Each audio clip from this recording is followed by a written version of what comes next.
ઓ નિકિતા બેન 2000 રૂપિયા આપો ને, મારે પગને વાગ્યું છે એટલે ઇમરજન્સી દવાખાને જવું છે. અરે કોમલ બેન, એમાં શું ચિંતા કરવાની?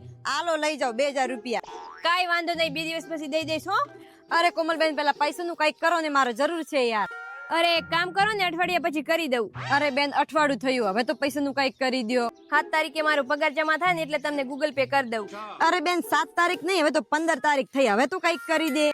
અરે બેન, હું રવિવારે રૂબરૂ આવું ને ત્યારે તમને હાથો હાથ આપી દઉં પૈસા. બેન, તમે રવિવારનું કહેતા હતા, તમે પૈસા આપવા આવે ને મારે રૂબરૂ ધક્કો ખાવો પડ્યો. બેન, હું તમને પૈસા આપવા જવાની હતી પણ મારે બીજું કામ આવી ગયું ને એટલે અટવાઈ ગઈ. શું બેન અટવાઈ ગયું? તું 6 મહિનાથી આ જવાબ આપે છે. જો તારે પૈસા આપવા હોય તો હા પાડી દે, કે પછી ના પાડી દે તો હું એ પૈસાને ભૂલી જાઉં. અરે એક કામ કર ને, આવતા મહિને દૂધનો પગાર આવે ને એટલે તને પૈસા આપી દઉં. અરે શું બેન, 2 દિવસ પછી આપું, ઓલા અઠવાડિયે આપું, ઓલા પગારે આપું, પેલા પગારે આપું. તારે પૈસા આપવા હોય તો આપી દે, કે પછી ઘસીને ના પાડી દે. ઓલા 2000 રૂપિયા તું માંગી માંગીને થાકી ગઈ.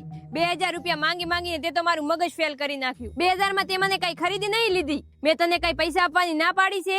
મારી પાસે પૈસા આવશે ને ત્યારે હું તમને આપી દઈશ. આ તો દુનિયાનો દસ્તુર છે વાલા. જયારે તમારે પૈસા જોઈતા હોય ને ત્યારે તમે હોઈના નાકા હોરાય તમે નીકળી જો, અને જયારે તમારે આપવા હોય ને ત્યારે તમને ભારું કાઠું લાગે.